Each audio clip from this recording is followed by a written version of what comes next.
इस समय हमारे साथ आध्यात्मिक गुरु और कांग्रेस पार्टी के नेता, आप पॉलिटिकल एडवाइजर भी हैं, समय समय पर कांग्रेस को सलाह देते रहे हैं। लेकिन आज नई संसद के उद्घाटन के अवसर पर आपने जो ट्वीट किया है उसको लेकर बहुत बवाल मचा हुआ है। आचार्य प्रमोद कृष्णन ने ट्वीट करते हुए लिखा है, धर्म दंड स्थापित हो गया, देवता पुष्प बरसाने लगे और गधे चिल्लाने लगे। अपनी ही पार्टी को ऐसा बोल दिया आचार्य जी आपने। नहीं, मैंने इसमें किसी पार्टी के लिए नहीं कहा है। मैंने इसमें एक विचार प्रकट किया है कि जब देश का सवाल हो, राष्ट्र का सवाल हो, मातृभूमि का सवाल हो, तो वहाँ सारे मुद्दे गौड़ हो जाते हैं। हमारी आपसी रंजिशें, मत भिन्नता, मतभेद सब खत्म हो जाते हैं।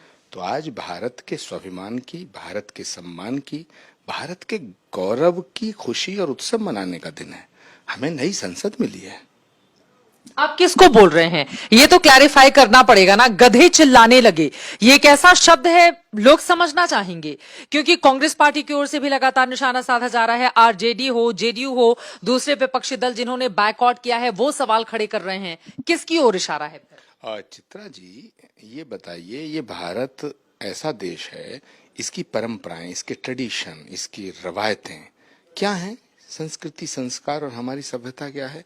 दुश्मन के घर का भी उद्घाटन होता है, गृह प्रवेश होता है, तो हम उसे बधाई देते हैं। ये तो भारत का घर बना है, भारत की संसद का भवन बना है, हमारे देश का घर है। और पंडित नेहरू से लेकर के अटल बिहारी वाजपेयी जी तक जितनी इमारतों के उन्होंने उद्घाटन किए, क्या साथ ले गए? तो क्या इस भवन को मोदी जी साथ ले जाएंगे? हम नरेंद्र मोदी का विरोध करें, हम उनकी नीतियों का विरोध करें, हमें हक है। हम उनके फैसलों की आलोचना करें, हमें हक है।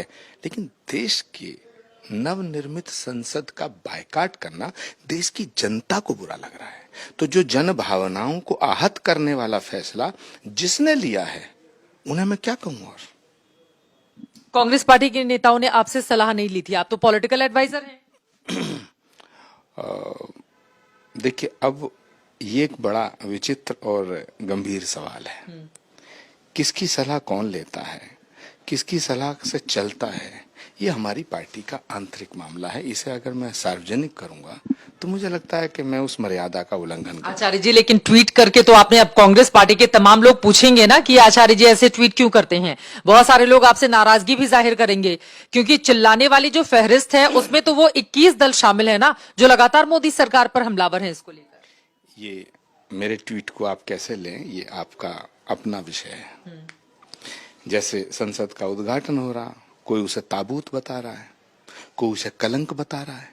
तो मैं पूछना चाहता हूं कि अगर भारत की ये संसद ताबूत है, तो भाई इस ताबूत में बैठने के लिए क्यों मरे जा रहे हो?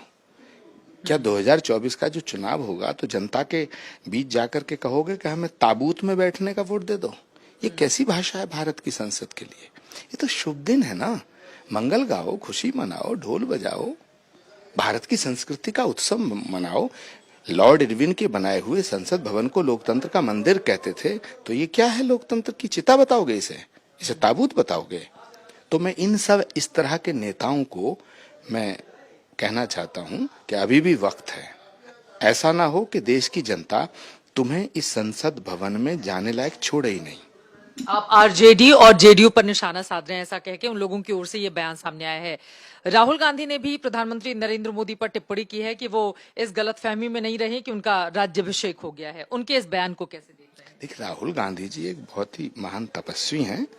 वो जो बात कहते हैं तो उसके बड़े मायने होते हैं। उन्होंने किस परिप्रेक्ष्य में ये कहा है, मैं उसे अभी नहीं समझ पा रहा हूँ। कांग्रेस ने एक फोटो ट्वीट की है जिसमें पंडित नेहरू खड़े हुए हैं और बिल्कुल जूते के पास, पैर के पास छोटे से नरेंद्र मोदी दिखाई दे रहे हैं।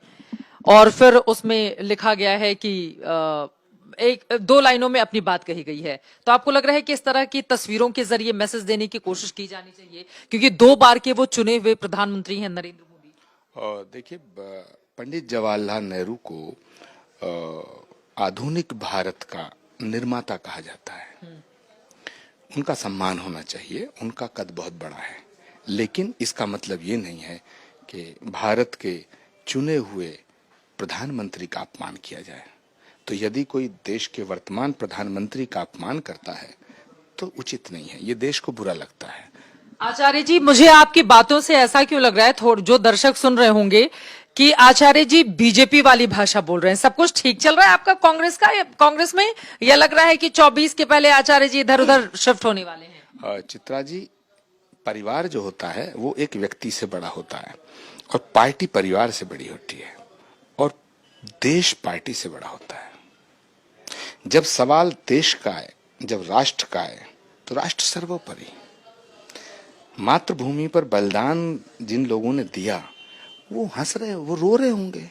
सुभाष चंद्र बोस की आत्मा रोती होगी, महात्मा गांधी की आत्मा रोती होगी, शहीद भगत सिंह, अशफाक उल्ला खां, जिन्होंने इस मिट्टी के लिए अपने प्राणों को न्यौछावर कर दिया। 23 साल की उम्र में भगत सिंह ने फांसी के फंदे को चूमा, तो क्या उसने ये तसव्वुर किया होगा, क्या उसने ये कल्पना की होगी कि इस देश की संसद का निर्माण होगा, नई संसद बनेगी और इस देश के कुछ नेता उसका विरोध करेंगे?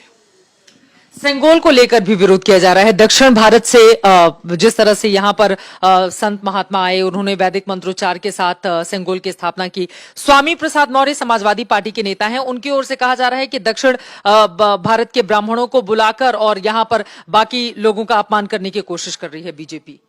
चित्रा जी, मुझे लगता है कि ये भारत सरकार का फैसला सही है कि दक्षिण और उत्तर भारत, उत्तर और दक्षिण भारत में बहुत सी विषमताएं हैं, असमानताएं हैं, भाषा की, खान पान की, संस्कारों की। तो ये तो बहुत अच्छी बात है कि दिल्ली जो है भारत की जो राजधानी है उत्तर में है और दक्षिण की परंपराओं, दक्षिण के तमाम वहाँ के आश्रम, वहाँ के मठों से सारे संत आए हैं और यहाँ पर जो सेंगोल स्थापित किया है, धर्मदंड स्थापित किया, राजदंड स्थापित किया है, तो भारत की संसद में अगर राजदंड होगा, धर्मदंड होगा, तो मुझे लगता है कि ये देश के हित में है, इसमें तो कोई आलोचना करने वाली चीज नहीं है। और अगर थोड़ी देर को मुझे बताओ, सरकार तो कल हमारी बन सकती है, सत्ता आती है जाती है, तो अगर हमारी सरकार बनेगी तो क्या हम विपक्ष से ये अपेक्षा करेंगे अगर हम सरकार में हुए, या कल को फिर कोई परिवर्तन होता है, हमने 60 साल देश में, तो क्या हम विपक्ष से ये उम्मीद ना करें कि विपक्ष हमें सपोर्ट करे? प्रश्न ये है, हम सरकार का विरोध करें, हम सत्ता के फैसलों की आलोचना करें, लेकिन किसी भी कीमत पर हम देश के प्रधानमंत्री का सम्मान हमें करना है और देश के प्रधानमंत्री का अपमान हम सिर्फ इसलिए ना करें कि भाजपा के नेता हैं। भाजपा के नेता हैं नरेंद्र मोदी, मैं भी भाजपा के नेता के रूप में उनकी बहुत सी बातों का समर्थन नहीं करता हूं, मैं उनकी आलोचना रोज करता हूं, 10 साल से कर रहा हूं, लेकिन जब देश का सवाल आता, वो हमारे देश के प्रधानमंत्री है, मैं उनका सम्मान करूंगा। मोदी जी की तारीफ के पीछे की कोई खास वजह, क्या कोई मुलाकात हुई है, क्या 24 के पहले आचार्य जी मन बदल रहे हैं, क्या है? मतलब मैं आपकी बातों से लगातार ये देख रही हूं कि आचार्य जी का सब कुछ ठीक ठाक नहीं चल रहा है कांग्रेस पार्टी में। चित्रा जी, अगर मोदी जी कल को ये कह दें कि सूरज पूरब से निकलता है, तो क्या सारा विपक्ष ये कहेगा कि नहीं पश्चिम से निकलता है? सत्य सार्थक सर्वदा, भगवान कृष्ण ने गीता में उद्घोष किया है, सत्य सार्थक सर्वदा, सत्यमेव जयते।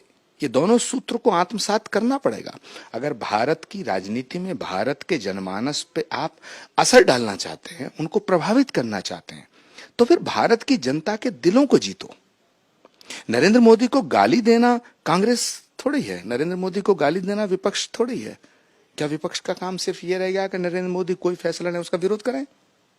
एक आखिरी सवाल आपसे, आप आध्यात्मिक गुरु हैं। नरेंद्र मोदी के नेतृत्व में बीते 9 सालों में चाहे राम मंदिर का जन्मभूमि हमने देखा है कि भूमि पूजन रहा हो, या फिर काशी विश्वनाथ कॉरिडोर का निर्माण हो, केदारनाथ में जिस तरह का निर्माण कार्य कराया, बाकी जगहों पर भी, और फिर उसके बाद ये संसद, नरेंद्र मोदी का ये जो कार्यकाल है किस रूप में याद किया जाएगा? क्या आपको लग रहा है कि ये जो दौर है एक विकसित भारत के सपने को तेजी से आगे लेकर जाने वाले प्रधानमंत्री के तौर पर, क्योंकि बहुत सारे कामकाज मोदी के नेतृत्व में हुए हैं, ये बात तो सच है, आप भी मानेंगे। देखिए, जहां तक राम मंदिर के निर्माण का सवाल है तो उसका फैसला तो सुप्रीम कोर्ट का है, लेकिन नरेंद्र मोदी जी के जितने भी कार्य हुए हैं जो उनके कार्यकाल में, उसमें बहुत से काम अच्छे हैं।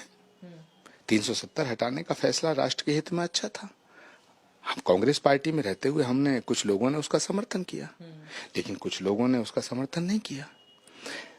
एक बात है कांग्रेस पार्टी के अंदर कि वहां आंतरिक लोकतंत्र है, बोलने की आजादी है। अगर मतलब इस तरह के ट्वीट पर आपको किसी का फोन नहीं आया कि आपने ये ट्वीट क्यों किया? आएगा भी, आया होगा तो मैं आपको क्यों बताऊंगा, हैं? अब प्रश्न ये पैदा होता है कि सोमनाथ के मंदिर का निर्माण जब हुआ था तो उसमें पंडित नेहरू की भूमिका थी।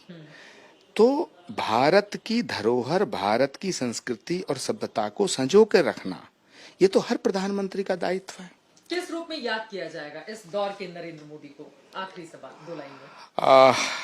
मुझे लगता है कि मेरा झगड़ा आप पार्टी से करा के छोड़ेंगे। हैं? नरेंद्र मोदी जी की अगर मैं तारीफ करूंगा तो फिर कांग्रेस वाले मेरी गर्दन काट देंगे। लेकिन नरेंद्र मोदी जी एक लोकप्रिय नेता हैं, इसमें कोई संदेह नहीं है। इस देश की जनता ने उन्हें चुना है। उनके बहुत से फैसले सराहना के लिए मैं उनकी सराहना भी करता हूं, लेकिन कई फैसले उनके ऐसे हैं जो उनके व्यक्तित्व से ऐसा झलकता है कि वो डेमोक्रेटिक कम है, डिक्टेटर ज्यादा है। ठीक है, चलिए बहुत शुक्रिया आपका आचार्य जी, आज तक से जुड़ने के लिए, बातचीत करने के लिए। कुल मिलाकर आचार्य जी का जो ट्वीट है वो इस समय जबरदस्त तरीके से वायरल है। अब गधे बताते हुए किन लोगों पर इनकी ओर से निशाना साधा गया है, सवाल तो मैंने पूछ दिया, जवाब इन्होंने क्या दिया आप दर्शकों को समझ में आ गया होगा। लेकिन आगे इस पर नई संसद को लेकर जो पॉलिटिक्स छिड़ी है ये कहां पर जाकर होगी खत्म, इस पर रहेगी आज तक की नजर। कैमरामैन संजय कुमार के साथ चित्रा त्रिपाठी, दिल्ली आज तक।